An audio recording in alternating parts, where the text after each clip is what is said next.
Round one of the 99th PGA Championship from Quail Hollow, Charlotte, North Carolina. Jordan Spieth, at one point he was 3 over, but he rallied late. Birdie at 7. Then here at number 8, in tight, and Jordan Spieth, 1 over 72. Not great, but not too bad. How about Rory McIlroy? He was the pre-championship favorite. There's Rory at number 3 at this point in the round. Was looking pretty good. Well, short game magic for Rory. Go ahead. Yes, but he backed up. Made a sloppy double. He shoots 72 as well. At this point, chasing Torbjorn Olesen. Thunder Bear. Final hole for 67. Do that. Torbjorn Olesen, 27-year-old from Denmark. Tied at this point with Kevin Kisner. Birdies at 14, 15, and here at 18. Kiz. Turn for home. Hello there. Golf Central, live from the PGA Championship.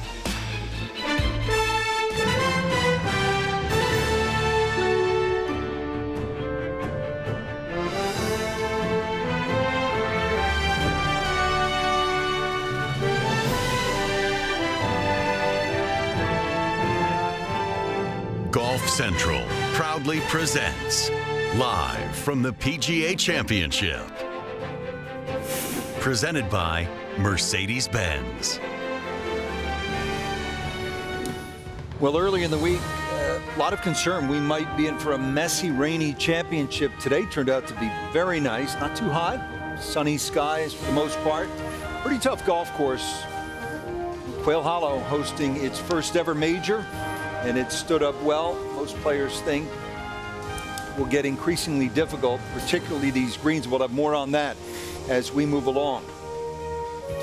Olesen and Kisner 4 under. There's the big hitting Gary Woodland. Sneaky good year. 5 finishes of 6th or better. 8 points, 1 in Puerto Rico. Grayson Murray recently in Alabama. Stroud into the field off his win in Reno 4 days ago. Fowler with a great comeback after a triple bogey. Rich Lerner alongside Brandel Chambly, Frank Nobilo, David Duval. First of all, you two guys down there, you came out of your seats today when the wrestling legend, pro wrestling great Ric Flair made an appearance. What a way to start a show. I love it. TNT Get your hands telecast, around that. Right? You said wrestling, didn't you? Pro wrestling. I always thought classy Freddie Blassie would have made a great golf commentator. But in any event, Jordan Spieth. Not his best stuff today, but Frank not out of it by any stretch. No, he's never won one of his 11 tournaments with an over par round, but this is a different proposition because the golf course was so difficult. Plus, he teed off the 10th hole, and that meant he had to play the true green mile, which is 16, 17, 18, and 1 in order, and they were indeed the 4 hardest holes on the golf course. If you played them better than 2 over, you beat the field on those holes.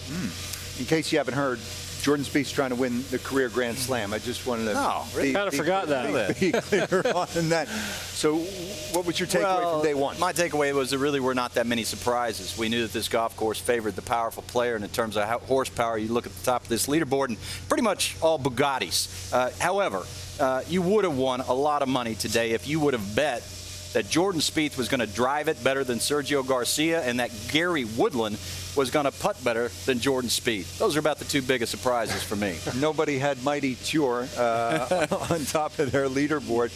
David, what'd you take away? It had an interesting feel today, and I maybe attribute that to a lot of the players here have some familiarity with this golf course, having played a tour event here so regularly for so long, but I feel like the guys were out there with a little bit of trepidation, kind of treading lightly, not exactly knowing what a major championship setup at Quail Hollow was going to give them. And it just kind of felt like there was a little bit of cautiousness with everything, and people wanted to see how it played out, how the golf ball was moving around the golf course, how it was bouncing on the greens, what the difficulty was like pitching from around the greens. We saw some really nice pitch shots, and we saw some flubs like we all do out of the Bermuda rough. So I think the players got a feel for it, and I think you're going to see a little more aggressiveness in the next few days, assuming the golf course allows it. All right, but through day one, we are still in play for what would be one of the giant stories in the game in a long, long time. Jordan Spieth trying to become the youngest to ever complete the career Grand Slam. He would be just the 6th man to do it. He started at number 10, 5 pars, and then here at the par 5 15. Well, that's right. He started on the back 9, so some of the, if not the toughest driving hole. So he did well to have all pars to here, and this is just another example of what a great pitcher of the ball he is. It's tough coming out of this Bermuda. Okay, turned in even par.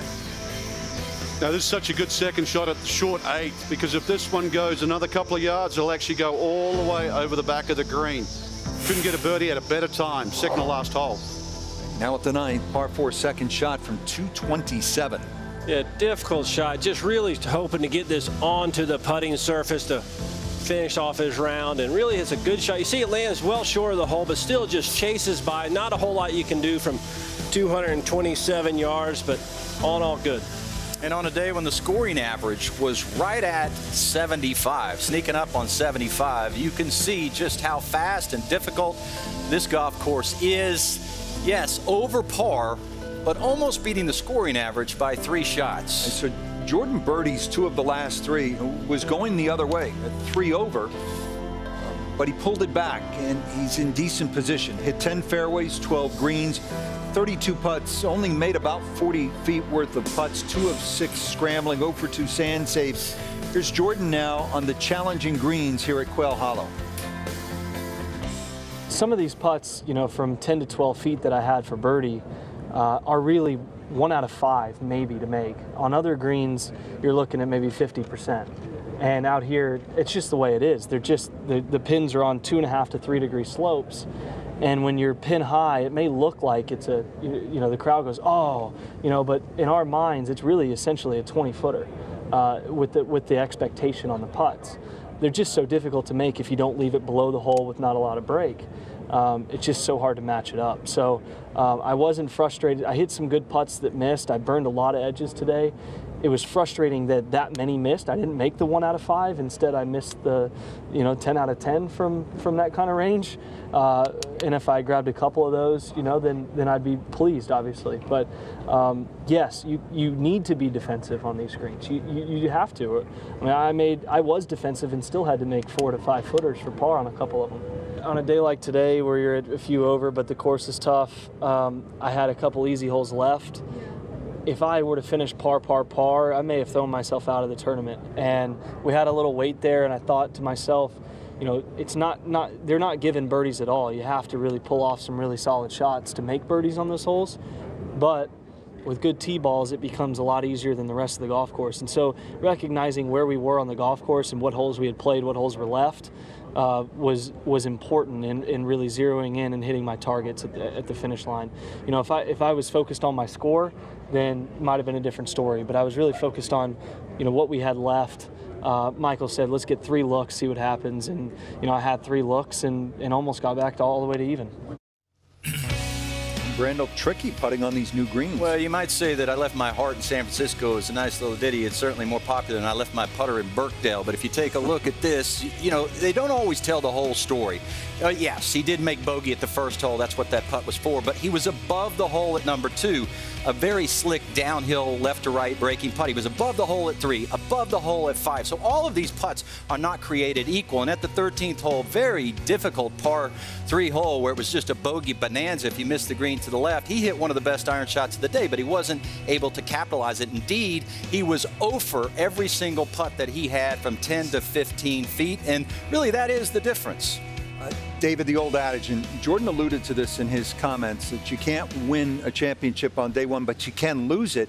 And he was 3 over with 3 to play, put himself back in the chase in what feels like is going to be a grindy sort of a 4 days. Well, it really does feel like the golf course is going to demand that of the players. And it kind of goes to what we've talked about with Jordan Spieth, that kind of force of will that, you know, he just kind of made sure he got in the house with a round of golf that really didn't hurt him and kept him where he needed to be. And going back to your point on the putts, it reminds me, I believe it was in 1990, I played a practice round with Fuzzy Zeller and Hubert Green at the U.S. Open. And my dad had gone to school with Hubert Green, and so I knew the guys a little bit. And I was talking to him about it, and they said, let me just tell you something. You'll be okay if you remember that sometimes a 10-foot birdie putt isn't a 10-foot birdie putt. It's a putt for par, and basically that's what you were kind of talking about. Jordan was alluding to, that you're in a position where you got to be really careful and make sure you get down in two. You can't get too aggressive on these putts, and we've talked about this course looks a lot like a U.S. Open type setup. We're thinking it might play that way, and it's kind of played out so far. And you're right too, and plus hearing his verbiage, or modern speak as people might say, yeah, they have a green book, and it's a green book for a reason, and you would have heard him say 2 and 3% slope. So they know where some of the flags were. Some of these flags, they were tough to get at. We just saw his pitch shot there at 8 with a little wedge shot. If you were a yard out there, you either come back down the hill or you pitch over the back of the green. He's very aware. This morning there might have been a little more moisture out there, which sometimes isn't always, easier, because if you try and fly it too far, you can actually come a cropper extremely quickly. And maybe he might have been shown out a little bit, a lack of knowledge around this golf course. He hasn't played here but once. He doesn't have a lot of experience here, and he hit the ball beautifully today. That's the good news. Top 5 in strokes gained off of the tee, solid approach shots, which you'd expect, and just really he was out of position on the greens, and that was the difference. And give him some credit really for how he finished, I think, as much as anything. And he's playing his first round in a major championship, chasing history.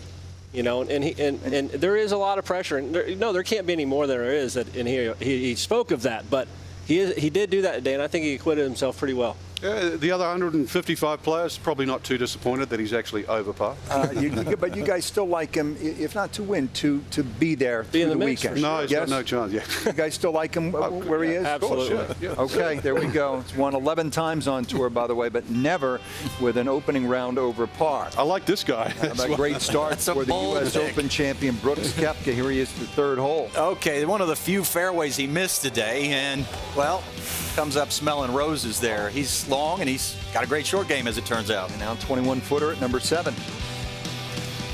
And this shows you how quick these are, that's for sure. Now, I know it's 20 feet. We just said Jordan didn't make anything over 6 feet, but nobody hit the ball better all day than Koepka from tee to green. Here he is at the 8th, second shot. Really an impressive wedge shot from out of the high Bermuda rough, having to just get it barely over the bunker, chase it back to that flag. That's just unbelievable. Control and confidence on display right there. Yeah, alongside Jordan Spieth and Sergio Garcia, the 3 major winners in 2017. So 5 birdies and 2 bogeys for Brooks Koepka. Drove it long, pretty straight, 10 of 14 fairways, 13 greens, 29 putts, 3 of 5 scrambling, in excellent position. Again, he's captain cool at the majors, Brooks Koepka. I think people kind of psych themselves out quite a bit in a major, put too much pressure on themselves, and really it's the same game I've been playing for 23, 24 years. All you gotta do is put the ball in the hole and move on, and I think people get quite frustrated sometimes doing majors. I've seen it a lot, and you just gotta stay really patient and realize sometimes bogey is not a bad score out here. It's quite difficult. You just gotta realize that you're in the first round of a 4-round event, so 1 hole isn't going to kill you. But all I can say is I try not to make a double bogey. That's kind of my goal in a major. If I can keep doing that, I don't know when the last time I did in a major. I'm sure it's happened, but I feel like it takes 1 hole to recover from a bogey, and it takes 2 to come back from a double. So you're not going to make many birdies in a major championship, so you need to stay patient and try to give yourself good looks. Koepka sounds like a guy who understands how to play major championships, and the results here tell you that he absolutely knows what he's doing at the biggest events in the sport. You look at what he's done his last 5, nothing worse than 13th, and obviously he ran roughshod over the field at Erin Hills in June. The guy's tearing it up, and Brandon, he's kind of making it look easy when we know it's not. On the list of great things to be able to say, I can't remember the last time I made a double bogey in a major championship. On the list of things that are not surprising, this is right up there with Aaron Judge hitting a home run. The fact that he's up top of this leaderboard, what probably is surprising, the fact that he's never played here, because this golf course so amazingly fits him perfectly. The great thing about him is there is no weaknesses. At times when you see other players get to a spot, you realize this is a weak area. You can't find any weaknesses in his game. And more than that, between the years, you can't find any weaknesses. Frank, would you like in what you saw from Koepka today and really the last few months. You can look at numbers, Rich, a lot of different ways. Normally when we look at tee to green and that, it's over the course of a year, so you get an average. But just his round alone today, he gained in what we call strokes gained tee to green, which, David, I know you rate. That's the most important thing, especially in the biggest championships. He picked up 8.5 shots tee to green over the rest of the field. The next best was Paul Casey, just under 6. That's 2.5 shots. If he were to hit the ball that well for 4 days, then all of a sudden he, without doubt, is the guy to beat. If he were to hit the ball that good for 4 days. Is there reason not to think he won't? I mean, really, he's kind of on that roll right now, and he has the confidence. And I like as much as anything how he's thinking, recognizing that the big mistakes are what you need to avoid. He's going to have plenty of opportunities, and what that tells me is that he's prepared for poor golf shots. That's one of the things you really do have to prepare for in major championships. You're going to hit it in some bad spots, and you're going to have some tough decisions to make. But if your goal, once you get into that bad spot, is to kind of get out of it and move on and try to minimize damage, it's a good recipe, especially when you're driving it like that, especially when you're hitting irons like that, and especially when you're making putts. It's impressive to watch right now. And what's kind of cool is we don't know yet because he's won just the one major, but we might be watching somebody who's turning into a special player. That's what's kind of exciting here. We just don't know, but he's playing like it right now. Ricky Fowler, Rory McIlroy, we're alongside one another today. Two of the superstars of the game. Fascinating rounds. We'll break it down for you when we come back.